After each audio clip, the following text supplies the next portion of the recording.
Good evening, and welcome to this edition of Labor Vision. I'm Bob Delaney, Executive Director of the Institute for Labor Studies and Research. Labor Vision, a production of the Institute, focuses on topics of importance and interest to working Rhode Islanders. We hope you enjoy this evening's edition.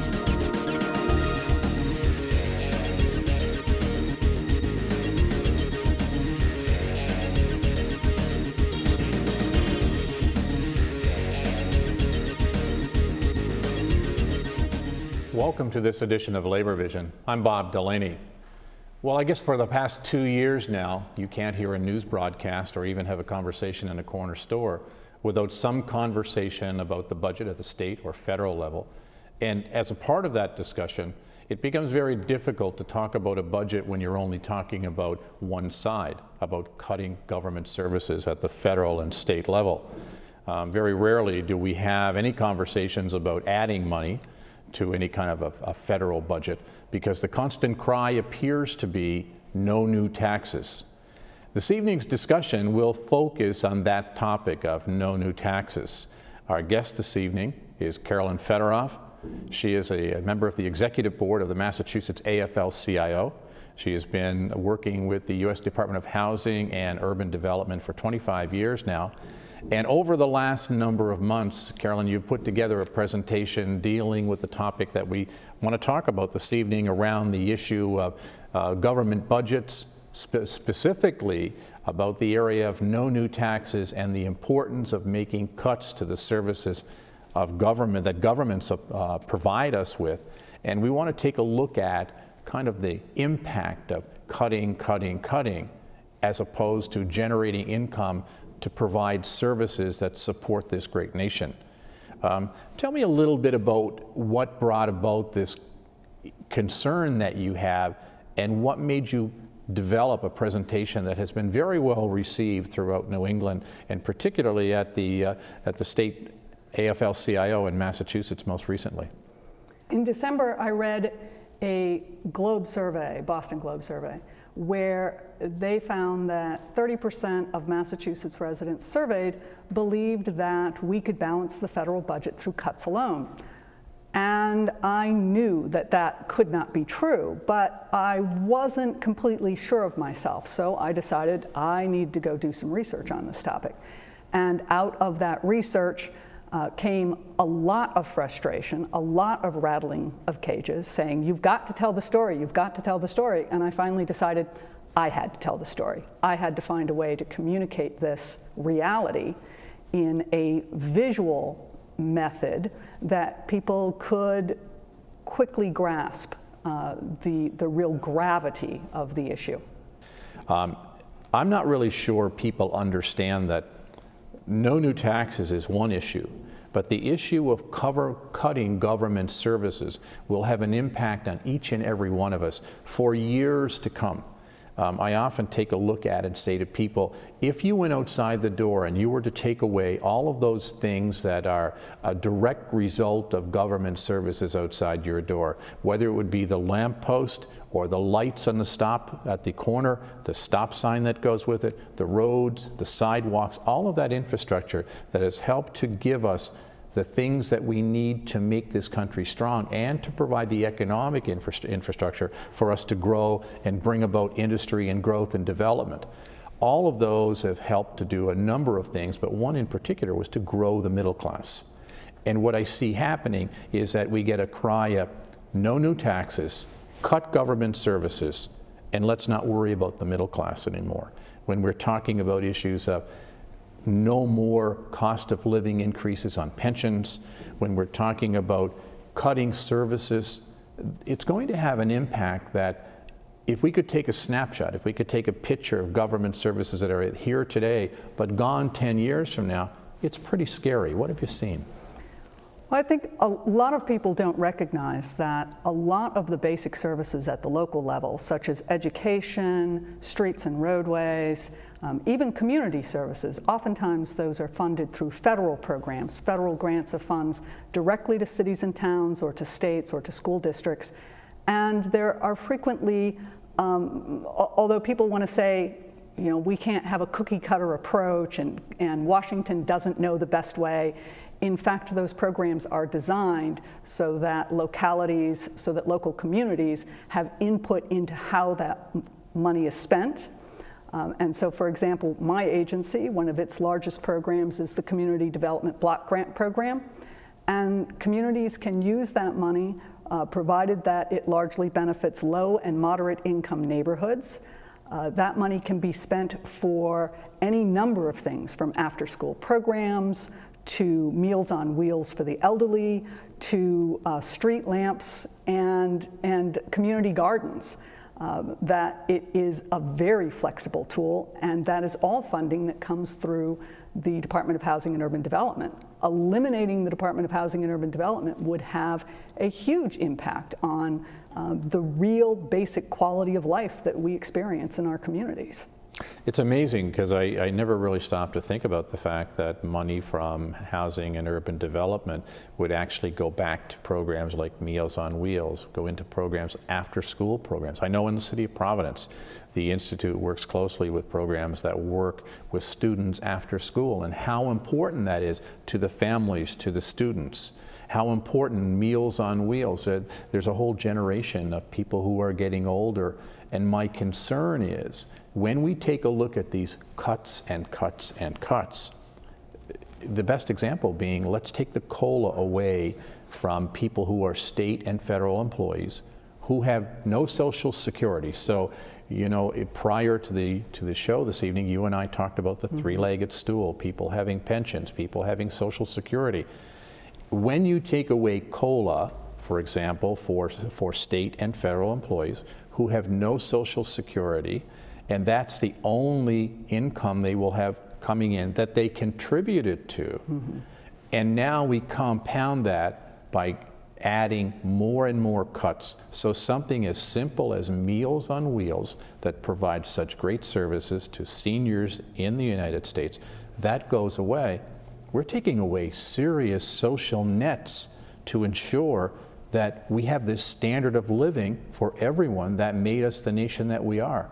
What are the kinds of things that might be going away? We're going to show a presentation in a minute, but before we get there, tell me some of the things that you noticed that would probably have the impact that people would notice first. Well, we think that we're talking hypotheticals, but in fact, the chairman of the House Budget Committee, Paul Ryan, has put forth a budget, and right now the congressional committees are talking about how are they going to fit appropriations into that adopted budget by Chairman Ryan. Well, included in that, in order to meet the requirements under the Department of Agriculture, it would severely restrict access to food stamps. Right now, 1 in 7 Americans are receiving food stamps. 50% of whom are children not yet of working age. And under the Paul Ryan budget, they have now had to restrict food stamps to families who have spent down their liquid assets down to $2,000 before they can start getting food stamps. Now, if you're a family and you're facing unemployment, every good financial analyst will say you should have at least 3 months in emergency reserves. We know in this current fiscal crisis that 3 months was nowhere near long enough. And so good families are really, or I shouldn't say good, but those who have planned well are trying to stretch their savings out as long as possible so that they can pay the rent or pay their mortgage or pay their electricity bills. And they're using food stamps to help stretch that time along. And now, under Chairman Ryan's proposal, those families would actually have to spend down their funds to $2,000 before they would be eligible for food stamps. How much quicker is that family going to be without a house, without electricity, just because we are trying to cut our way out of this budget deficit? Well, and even the number of people who are on food stamps that are going week by week, let alone down to $2,000, they don't have $200 to be able to get from one point to the other. It has very serious impacts around making choices You know, in some cases, you wonder, what do they do if the food stamps are not enough? You know that they're not going to have the money to pay the rent. This might be a good segue to break off, to take a look at the presentation that you've done, because I found it very interesting on one of the slides in particular, when there's a picture in there where people can see the services in terms of the faces of the people that represent those departments, and when they go away, what's left. So let's break away now, take a look at the presentation. I'm sure everybody will enjoy it, and we'll come back and follow up after that. We're hearing a lot about the federal budget and the deficit, about spending and taxes, and I wondered what our government would look like in 2011 if we had balanced the budget through cuts alone. And this presentation is intended to show that. Now, the very first chart in this presentation is very complicated. It's from the Congressional Budget Office. They don't ever do anything simply.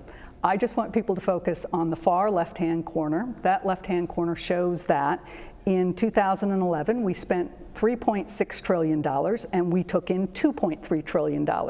So what would it take to cut $1.3 trillion out of the budget and only spend what we brought in? So the next one is a picture of the cabinet and key independent agencies. And at the bottom is our total spending in 2011, including our deficit spending. We start the discussion with independent agencies. Those are the so-called extras: the National Endowment for the Art, the National Endowment for the Humanities, public broadcasting. Now, if we were to eliminate every independent agency except Social Security, because Social Security is an independent agency, and there is some agreement that we should have Social Security, but if we were to cut all the others, the impact on the deficit, according to the Office of Management and Budget, would be, we would have saved $253 billion. So we didn't even get down to a $1 trillion deficit, and we have wiped out Amtrak, the Central Intelligence Agency, EPA, EEOC, NASA, the NLRB, the SEC, as well as the National Endowment for the Arts, PBS. Clearly, this has been a huge hit, and we did not even get down to $1 trillion. So it's going to take some more cutting. So we'll start at the far left-hand side of the picture of the cabinet. That's the Department of Agriculture. And getting rid of the Department of Agriculture, we have now gotten below $1 trillion. Recognize, though, that we just eliminated all food inspectors, the school lunch program, all food stamps and other safety net programs. And as I mentioned earlier, 1 in 7 Americans currently receive food stamps, and half of those are children not of working age. But we have to do some more cutting if we're going to completely balance this budget in 2011. So the next is the Department of Transportation. Now that's roads, bridges, mass transit systems, and air traffic controllers. We have to cut more, so next is the Department of Energy.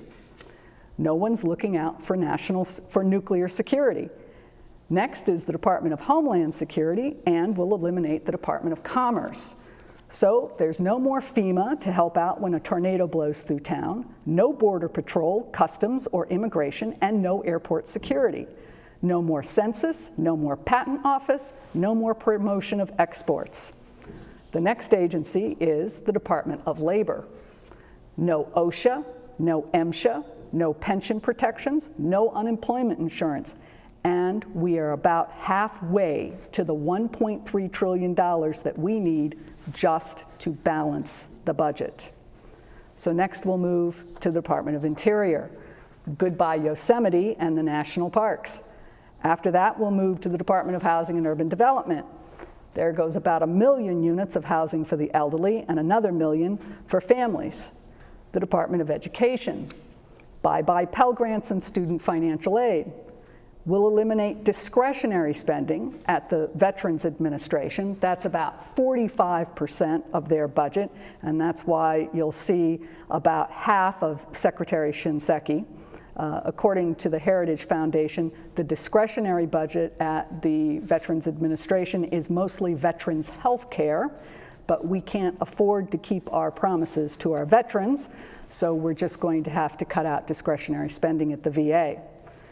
Next is discretionary spending at HHS. That's about 16% of their budget. The remainder of their budget is for Medicare and Medicaid. But by eliminating that 16% discretionary portion of HHS, we finally broke the $1 trillion mark. But to do it, we've eliminated funding for the National Institute of Health, which funds cancer research, and the Centers for Disease Control and Prevention.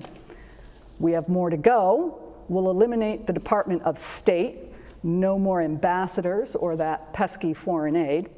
Next is the Department of Justice, which includes the Bureau of Prisons, the FBI, and our criminal prosecution system. We'll eliminate the budget of the Treasury, except for interest payments on the debt, which is a mandatory feature. And you'll notice that's only Secretary Geithner's left arm. Most of his budget is actually for interest on the debt. And we still have a gap of $200 billion. And the only department untouched is the Department of Defense. Now, we've heard a lot about the need to protect the Department of Defense from cuts. So before we cut them, I decided, well, let me look at the budget for Congress and for the courts. Those are two whole branches of government. Must be a lot of money there, right? Well, even if we eliminate the budget for Congress and for the courts, we still have a deficit of almost $188 billion. So we're going to have to take some defense cuts. So to completely eliminate the budget gap, we'd have to eliminate about 26% of the defense budget. The slide is, still has a picture of Secretary Gates, while the current Secretary of Defense is Secretary Panetta, but you get the point. This is your cabinet. 84% of Secretary Sebelius, 74% of Secretary Panetta, 97% of Secretary Geithner, and 55% of Secretary Shinseki. It's also your entire government because we had to eliminate the courts and Congress in order to get here. Now, when people realize that 60% of our spending is related to entitlement spending, Social Security, Medicare, and Medicaid, oftentimes they say, oh my God, the critics are right, we're going to have to cut Social Security. So I decided I better investigate Social Security. What would it mean to cut Social Security? Well, and when I looked at the benefits, I stopped and I said, really? I mean, this is what we're going to cut? I mean, for most workers, Social Security provides less than $20,000 annually. In June of 2010, the average Social Security retirement benefit was less than $1,200 a month, or about $14,000 a year. In 2008, before the stock market crash, Social Security provided more than half of the retirement income for more than half of elderly beneficiaries. And for 26% of beneficiaries, it provided more than 90% of their income. So there's a substantial portion of elders in this country for whom $14,000 per year, that's it. That's what they are living on. And we have to keep in mind that those numbers reflect persons who are already retired, persons who are more likely to have had access to a defined benefit pension plan. Since 1982, the numbers of persons who are eligible for a defined benefit pension plan have plummeted. And so we can anticipate that in the future, our elders are going to be relying on Social Security even more than what elders today are relying upon Social Security. So I would say that Social Security should not be the source of deficit reduction. But even so, for many people, government just feels too big. And studies show that people recoil from big. They don't like big oil, they don't like big business, they don't like big government, they don't like big labor. But what people don't understand is that the United States, the fishbowl in this graphic, is really, really big. Now, how big is the United States? Well, we have thousands of airports handling millions of passengers annually. We have hundreds of shipping ports, thousands of terminals handling more than 9 million cargo containers annually. There are about 13 million truck and rail cars crossing the Canadian and Mexican borders annually. There are thousands of food facilities in the US subject to FDA inspection, with a congressional mandate to inspect thousands more foreign food facilities annually by 2016 and fewer than 3,000 FDA food inspectors. There are more than 7.5 million workplaces covered by OSHA and only 1,100 OSHA inspectors. There are more than 24 million living veterans, 5 million of whom receive medical services annually from the VA. And approximately 10,000 people file for Social Security benefits every single day. The population of the United States has increased more than 70% since 1960. And the quality of life, well, I remind people that the quality of life since 1960 has increased significantly too. I mean, if we remember in 1960, the interstate highway system was just beginning, and regular people didn't hop on a plane to visit grandma for the holidays. In January, if you'll remember, the produce aisle only had potatoes, onions, and oranges. Zip codes were not introduced yet in 1960. Credit cards were rare, credit card debt was rare, and lead was in our paint and in our gasoline. In 1960, lakes and rivers were so polluted that you could set them on fire, and DDT was wiping out the bald eagle. There was hardly any warning when a hurricane or a tornado was headed for your town. There were no civil rights in the workplace, the marketplace, or the polling place. Penicillin was still a wonder drug, and the iron lung was still cutting-edge medical technology. That was 1960. And since then, federal programs and federal employees have played a role in these and many more advances since 1960, maintaining the current quality of our life and advancing positive change for the future. But while what we expect from government has significantly increased and the US population has grown 70% since 1960, the number of federal employees has only increased 16%. Now, Walmart has 2.1 million employees in the United States that have one mission: to sell you goods. There are 2.1 million non-postal federal employees with dozens of missions to make sure our food is safe, our rivers are clean, our borders are patrolled, and much, much more. In fact, 2/3 of federal employees work for the Departments of Defense, Homeland Security, Veterans Affairs, and Justice, working to protect you and me and serve our nation's veterans. So the United States is big. The population is rising. The federal government has a significant role to play in the quality of our life, and despite all the changes, the number of federal employees has stayed relatively stable. And taxes? Well, taxes are at the lowest level since 1958. USA Today reported that the total tax burden, the combined total of federal, state, and local taxes, is at the lowest level since 1958. The United States is larger, government does more, and we are paying a smaller share of our income today than we did in 1960. And Grover Norquist and his allies talk about pushing revenue lower. They would take our country back. They'd take it back before 1958. They'd repeal a half a century or more of progress. Now, this PowerPoint presentation was started in January of 2012, before any budget resolutions were introduced into Congress. And since its creation, Budget Committee Chairman Congressman Paul Ryan has introduced his blueprint for long-range federal spending. His vision of federal government in 2050, well, this slide isn't far off. Congressman Ryan, he separates out Medicare, Medicaid, and Social Security, and everything else gets cut from its current 12.5% of gross domestic product. In 2011, he reduces that to 5.75% in 2030, and then down to 3.75% in 2050.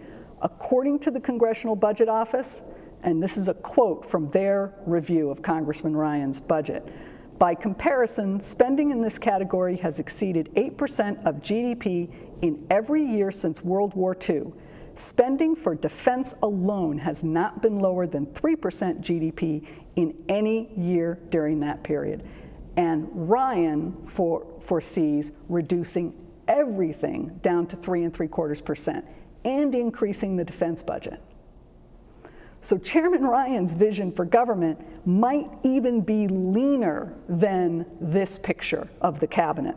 People need to talk about revenue. We need to talk about restoring our government. Now, where's the revenue? In 2011, the cost of operations in Iraq and Afghanistan was estimated to be $159 billion. Winding down these unfunded wars can help reduce the deficit, and we should not allow Congress to give it away in the form of tax breaks for the wealthy. We need to talk about allowing the reckless Bush tax cuts to expire. We need to talk about a financial transaction tax. We need to talk about taxing capital gains as ordinary income. We need to talk about an estate tax on estates over $3.5 million. But mostly, we need to talk about jobs. We need to talk about getting this economy back on track. Putting people back to work will go a long way to generating revenue. We have billions in estimated repairs needed for our water and sewer systems nationwide, and trillions in estimated repairs to our roads, bridges, airports, and transit systems. We can invest in our nation and generate revenue at the same time. And we haven't even talked about corporate tax loopholes or corporate welfare. We need to stop talking about decreasing Social Security benefits. Enough with the scare tactics. There's a simple solution to ensuring that Social Security's solvency continues through our grandchildren's lifetime. Scrap the cap. 94% of workers pay Social Security taxes on 100% of their earnings. 6% of workers do not. That's because there is a cap on wages subject to Social Security taxes. In 2012, all earnings above $110,000 are not subject to Social Security taxes. That means that when the CEO of Liberty Mutual, who makes $24,000 an hour, the day he gets his first paycheck, he is no longer paying Social Security taxes. He has paid his entire Social Security tax bill for the entire year, and every check thereafter, he has gotten an automatic 6.2% pay raise. We all need to pay Social Security income taxes on all of our income. Scrap the cap. So what do we have? We have a big problem, and we can't cut our way out without gutting our government. People who talk about taking back our country are talking about taking our country back 50 years, and further tax cuts will take it back 100 years. What do we have? We have a big country with a modest-sized government and a small tax burden. None of us felt crushed by taxes in 2000 when Clinton left office. But then came the reckless aughts, the 2000s, massive tax cuts, unfunded wars, and Wall Street speculators. It's unfortunate that we're going to have to pay to put it all back together, but the biggest beneficiaries of the reckless aughts ought to make the biggest contribution to balancing this budget. What do we need? We need revenue, and the options include winding down the war, allowing the reckless Bush tax cuts to expire, raising taxes on the 1%, investing in our country, and putting people back to work. And we need to save Social Security for the next 75 years for our grandchildren, scrap the cap, and extend Social Security taxes to all earnings. That's the message. And I am very pleased I have the opportunity to extend that message through Working Rhode Island. Thank you very much. I want to thank you for participating today. I look forward to a conversation maybe a couple of months from now. Maybe we'll be on the track back to fixing this. Maybe we won't. But I'd like to follow up and extend an invitation for you to come back. Thank you very much. And welcome. I'll look forward to talking with you again. Thank you very much. Thank you.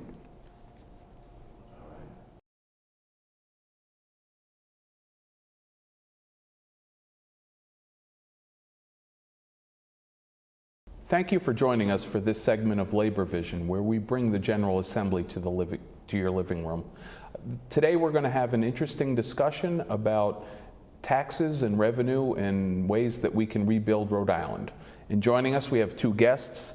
Senator Josh Miller, thank you for joining us, Senator. Thank you for inviting me. Okay, so you've been a senator for 6 years now, and you represent the Cranston as well as a piece of Warwick? Yes, the Edgewood, eastern part of Cranston, western part of Cranston, Okay. I guess it would be. And in addition to being a bill sponsor of a tax bill that we're going to be talking about, you're also chair of a committee, is that correct? Chair of Corporations Committee, and I sit on the Health and Human Services Committee also. Okay, well, terrific, and thank you for joining us.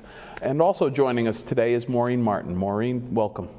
Thank you. It's very nice to be here, Jim. Thanks for having me. Okay, so you've got a couple of different hats. You're Secretary-Treasurer of the AFL-CIO, and you also work with me at the Rhode Island Federation of Teachers as the Director of Political Activities. I consider myself very lucky to do that.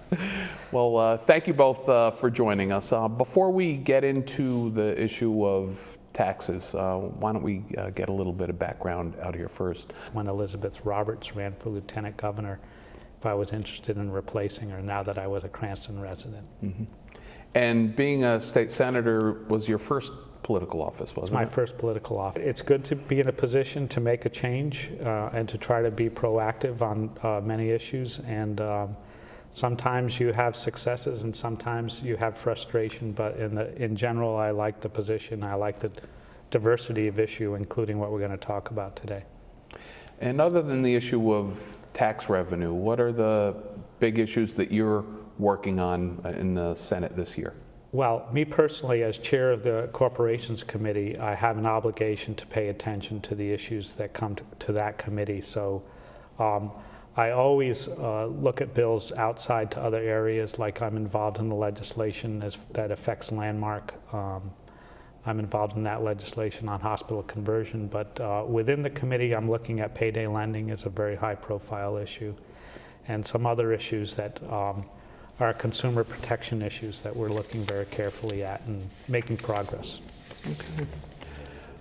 Maureen, you're representative of the labor movement. Why don't you tell our viewers who's in the AFL-CIO and how many members that the AFL-CIO represents? We are kind of the umbrella organization for about 250 locals and state feds in Rhode Island, representing about 80,000 members, active members, and we represent everybody from teachers and other public employees, police and firefighters, state employees, government employees, postal workers, letter carriers, all the way over to the supermarket workers, healthcare workers, the folks who build our public buildings and our roads, the construction workers. So there are just as many jobs as you can think about or think of we represent. So. Senator, you've put in a pretty significant bill that would raise a lot of revenue for the state by raising income taxes on the wealthy. Could you describe to our viewers what the bill does and then describe why you put your name to it? It was either last session or the session before where we lowered the income tax rate to 5.99%. Instead of several different levels, we lowered everybody to the same level. At the same time, what they did is they took away exemptions.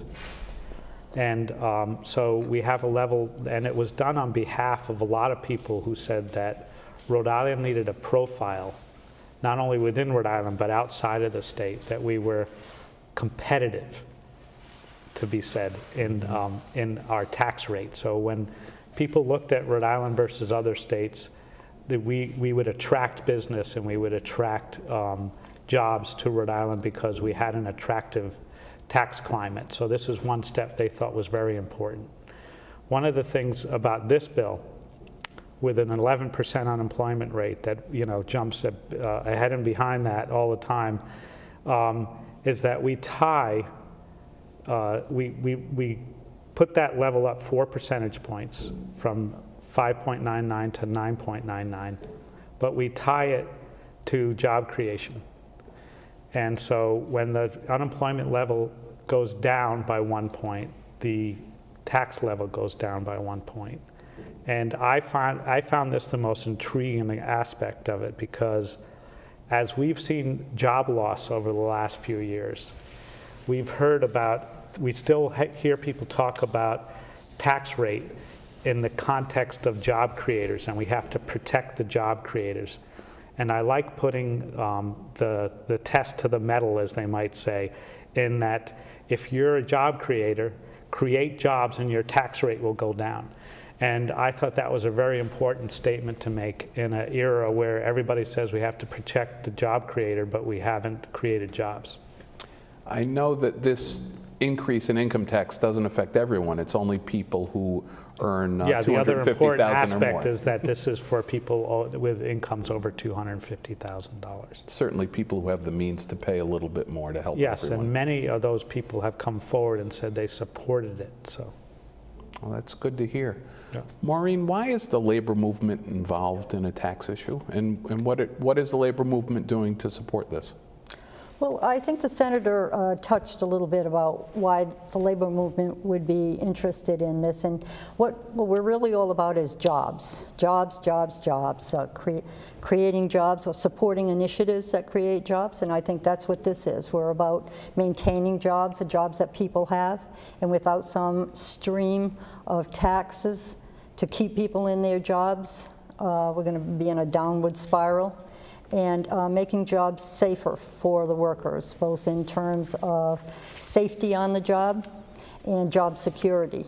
And I think a funding stream such as this is something that will help in all of those, both keeping people in their jobs, making new jobs, and keeping people safe in their jobs, staying in their jobs. And the labor movement is in full force behind this effort and this bill, and we commend the senator for taking a stand on it like this, and the multitude of senators and reps who have signed on to the bill. We find that there's a huge amount of support within our memberships, and folks are calling and texting and writing and showing up at the office looking for ways to get involved and wanting to know what it is they can do. Senator, if someone were to ask you why is raising taxes on the wealthy a good thing for Rhode Island, what would your short answer be to that? Well, in following up to what Maureen said, I think it's important to put it in the context of fairness too. And when we look at what the organized labor, who are those people, and how much taxes do they pay, and do they pay a fair share of taxes or a disproportionate share of taxes? And if you look at people between low to middle income and up to higher income, and 250,000, you're going above what most people would consider higher income, that there's a disproportionate burden for the working person. They are paying a higher percentage of their income to property tax. They're paying a higher percentage of their income to daily what they have to purchase, necessities rather than luxuries. And so across the board, if you look at tax burden, those who make over $250,000 have a much smaller percentage of their income that they have to spend on necessities and have to pay taxes on those necessities, whether it be housing or their daily expenditures. And that's why I think it's important in the context of working people to understand, and for the legislator to understand, that the main reason introducing a bill like this is to have a discussion publicly about fairness and what's fair about different tax strategies and different tax approaches. I have seen some information which describes Rhode Island as having one of the highest property taxes, but when you look at our income tax structure, we're really in the middle of the pack compared to the rest of the country. Yeah, and one of the things that was, like I talked about before, was an effort. A lot of this is about an effort, or has been historically, an effort to put Rhode Island in the context of having tax fairness to the job creators, so they will locate in Rhode Island. And whether that's true or effective or not is yet to be seen, and it hasn't been seen lately. So, I know when you compare Rhode Island's unemployment rate today to our neighbors in Massachusetts, we're at 11.1%. Massachusetts is at 6.5% right now. And a lot of that, if you look in recent history of what people are saying why that happened, is investment in education.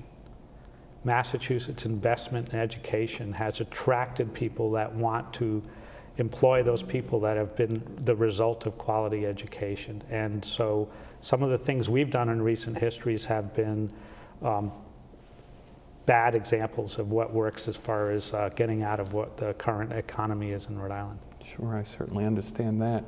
I know that there's a companion bill to this bill, to your bill, Senator, put in by Representative Maria Cimini, and there was a recent House hearing on it.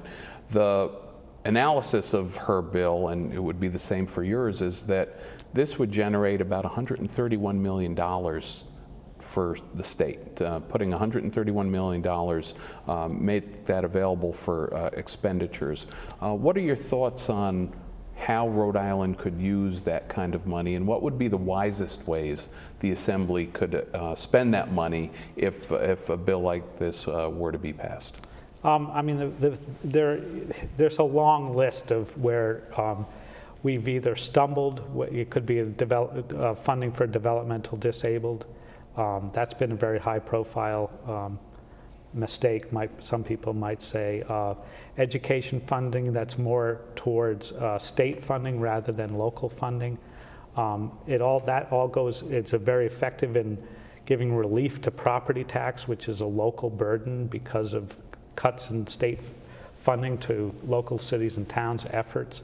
So there could be, there's a long list of how to spend money if you have more revenue. Sure. Maureen, what's the labor movement's thoughts on how this money should be spent, and where are we going to see some jobs created by having $131 million per year to spend in this budget? Well, you know, as the senator says, there's a list, a long wish list of things that could, and we've been very careful to not try to have this money designated necessarily, but between public transit and the developmentally disabled and public education, helping out with the higher education crisis that we're in now would certainly be important. And the infrastructure in Rhode Island is in bad shape if we can't quite keep the bridges standing up. So, you know, there's just no end to the way that you could spend this money. And I think that I'm glad that the senator brought up about the job creators, because I'd like to talk a little bit about what George Nee, president of the Rhode Island AFL-CIO, testified at a couple nights ago at the House Finance Committee on Representative Cimini's bill, and he talked about the job creators are us. It's the working middle class and poor people in Rhode Island. If you give us a few dollars, we're going to go out and spend it. We're going to buy some groceries. We're going to put some gas in our car. We're going to buy some clothes for our kids to go to school. And that money is back in the economy, and then somebody will be hired. And unfortunately for everybody, the other experiment that we did, you know, for the past 6 years, trying to give money, kind of flowing the money upstream to the job creators, hasn't worked. And so we think that we could try another experiment, perhaps, and put the money out where it's going to help the most people. Senator, I know there were a lot of other senators who support your bill, and you got a good number of co-sponsors on your legislation. Why do you think that was the case?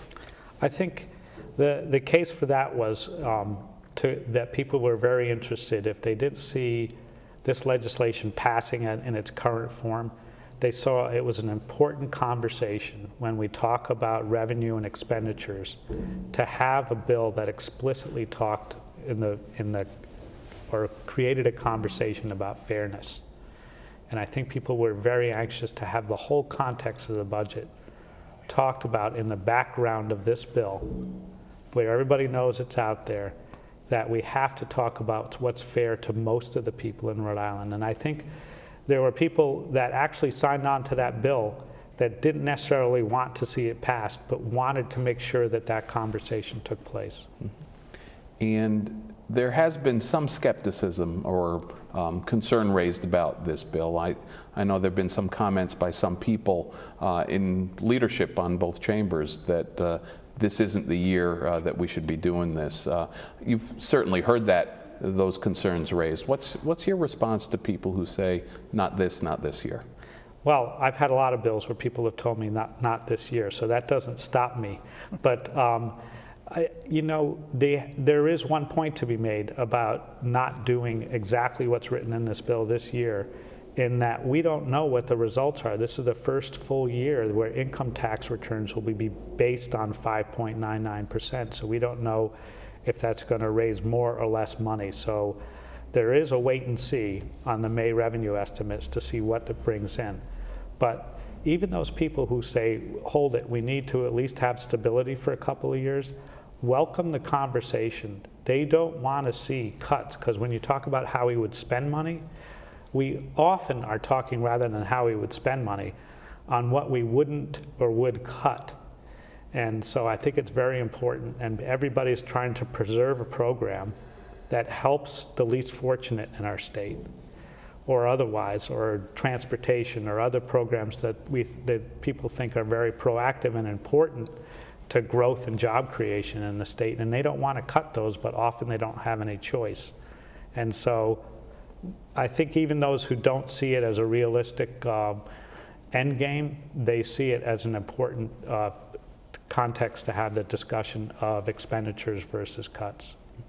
So the Revenue Estimating Conference, the process when the leaders of the chambers and the executive branch get together and figure out how much money we're spending and how much revenue we're getting, is going to conclude in a couple of weeks. Do you expect to see a lot more focus on this bill once those revenue estimates come in on May 10th? I think that's when people will really have a conversation directly about this bill versus other approaches to either raising revenue or the effectiveness of the current tax schedule, or whether something has to be done to have even a sales tax structure that's closer to one of our neighbors, either Massachusetts or Connecticut, to have a revenue stream that's the most fair to the most people. And is that expansion of sales tax, an adjustment of income tax, or something else? It wasn't, and it's not the focus of this show, but I know the governor's proposed a budget that does raise some revenue through taxes, but not through income taxes, actually by raising the meal tax. And I know that's your industry, Senator. You've probably heard from all of your colleagues about that issue. Is income tax a better alternative than raising sales tax or meals tax for Rhode Island? It usually is, especially in this economy. If you want me to talk about meals tax specifically, I'll be happy to, because people are often asking me to be a spokesperson on that issue. Mm-hmm. And I think when you talk about working people and most meals that people eat in restaurants, what's happened to the restaurant industry is that we've become an enabler for an economy where the people in organized labor and otherwise who are now working 2 or 3 jobs aren't able to cook at home as often as they would. It's becoming less of a leisure activity and more of a necessity, as you have less time to spend at home. Mm-hmm. That you see people that are taking their families out because it's the only way to get it done sometimes. And so I think it's not the fairest way, and it's not fair to take one industry versus a whole breadth of industries, where you look at, like I talked about, looking at Connecticut or Massachusetts sales tax and what they approach. It's a much wider spectrum. Mm-hmm. Rhode Island has a real narrow spectrum if you look nationally, and so that's why I've always been somewhere between what we have now and what the governor has proposed. I think we should look closer at models next door, lower rate, more items. It certainly makes some sense, and that would also offer us an opportunity to get some additional revenue to generate some jobs as well. Maureen, in terms of how to create jobs, is the labor movement trying to focus on certain industries that really need some help, that could be helped if we had some additional state dollars to spend? Well, certainly, excuse me, we have the building trades in Rhode Island, are upwards to about 50% unemployment. So seeing some sort of infrastructure, maybe building some green schools or getting the roads built or hospitals, some kind of private sector jobs like that to support all of the programs that we need to run through the state. I think that's kind of the thing that we're thinking about that needs to happen. And so it's a problem for everybody in the labor union, and that's why all sectors of labor have joined together with a coalition that we've joined in with community groups, some citizen groups, some student groups, and just some citizens and some small businesses have joined in this coalition called okay, I'm going to mess it up here. Rhode Islanders for Tax Equity, RITE, R-I-T-E. And to that end, we have been really lobbying at the State House and organizing our members to contact their representatives and talk about what kind of services and what kind of jobs could be created and why this is so necessary for the state of Rhode Island and put the economy back up straight and get people back working again. Mm-hmm. Senator, I know you were at the press conference that Wright had, that you and Representative Samini spoke to. There was a wide variety of groups that were there in support of this. Could you speak to who's really interested in this bill, other than folks within the labor movement? There were a lot of people from the religious community. There were a lot of people from who needs state services. There was a broad base of people from a broad base of groups who are trying, or who are interested in job creation and interested in fairness and the ethics of a tax structure. And to see that kind of wide diversity of a group is why I felt it was important to be involved in this kind of legislation. Was not necessarily the specifics of the bill, which most people don't really pay attention to, but to create a wide conversation. If we feel it's necessary to have a tax structure and to have services that the state is involved in, then how do we fund those things, and how do we fund it in the fairest way? I know that there were a lot of individuals there, but Maureen, do you have any information for our viewers as to whether or not the public is on board with this kind of initiative of raising taxes on the wealthy as a method of rebuilding Rhode Island? So Jim, I recently saw the results of a poll done this March, just a couple of months ago, where over 70% of the public strongly supported or somewhat supported the temporary tax on the wealthiest Rhode Islanders. So I think that's a huge groundswell of support. I mean, there's no denying over 70% is a pretty good number to come up with. So, and we find that as our members are talking in their communities about this effort, they're getting a lot of positive feedback from areas that they were surprised about in their religious community and in their scouting troop and in their neighborhood. So I think there's a broad support. We had a few mayors there also. We had the mayor of Pawtucket there. That's right. We had a couple other mayors and city council people, because city councils are struggling every day because of the lack of state funding being redirected away from cities and towns, that they're struggling. I mean, we know it's in the news every day about how cities and towns are struggling. And so if you can create more revenue from the state, they can start giving back to the cities and towns. Yeah. And then maybe that would stop this, what's going on, trying to kind of short shift the public services such as firefighters and police. And if you think about the safety issues that could be created by cutting down on the amount of people we have, our first responders and folks in the fire station. So kind of a win-win situation, I think, in order to get the Rhode Island economy back on track. We need to get something, we need to have some sort of fair share tax system, and as temporary as this may be, it's all around good idea. Yeah. Speaking of municipalities, I took a look at some recent data, and Rhode Island actually lost 2,000 jobs in the last year, in the last 12 months. 1,000 of those jobs were government workers. I think because cities and towns are so cash strapped, they're laying people off. And that's one of the reasons why our unemployment rate is stubbornly high when other states around this country are really, coming out of the recession. The other final issue that I want to explore in the last couple of minutes is whether or not there's been a long-term problem created by Rhode Island because of regular reductions in income tax. I know just this past year we've adopted some new tax codes and adopted that 5.99 rate, but in 2006 the Assembly adopted a flat tax, which was really the first major step in recent years in cutting taxes on the rich. And since '06, we've actually lost 40,000 jobs in Rhode Island. And I was a lobbyist here in the 90s when, under Governor Ahmad, we actually reduced income tax 0.5%, 5 straight years. So there's been a long-term trend on reducing income taxes in Rhode Island.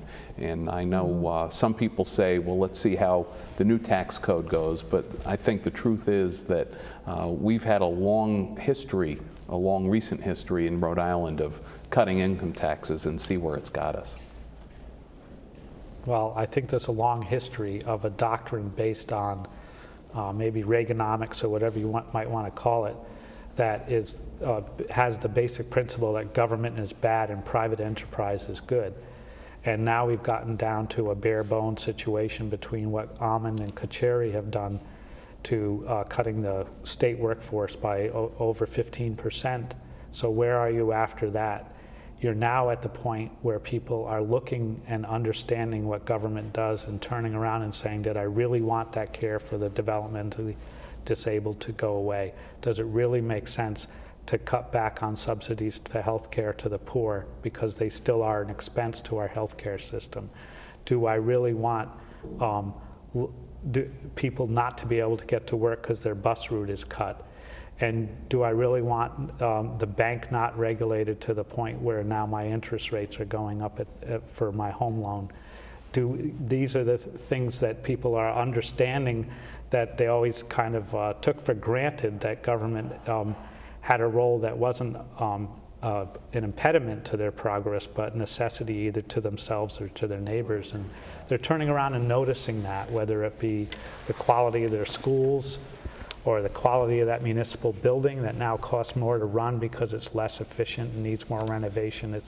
It's all these things that, with all these cuts to local and state government, people are understanding the role better and now starting to talk about these things in a different way. Sure.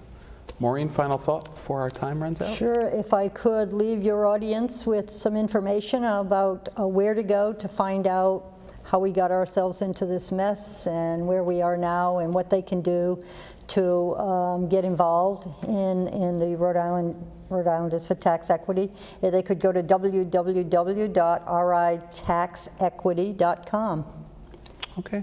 Well, thank you for that information, Senator. Thank you for your leadership on the issue, and thank you both for being so generous of your time today for our viewers to give them a real good insight on this important issue of income tax. Thank you. Well, thanks for inviting me. Okay. Thank you for joining us for this edition of Labor Vision. We appreciate your input and encourage your comments. Labor Vision can be seen 3 times each week: Tuesdays at 7 p.m., Thursdays at 8 p.m., and Saturdays at 5 p.m.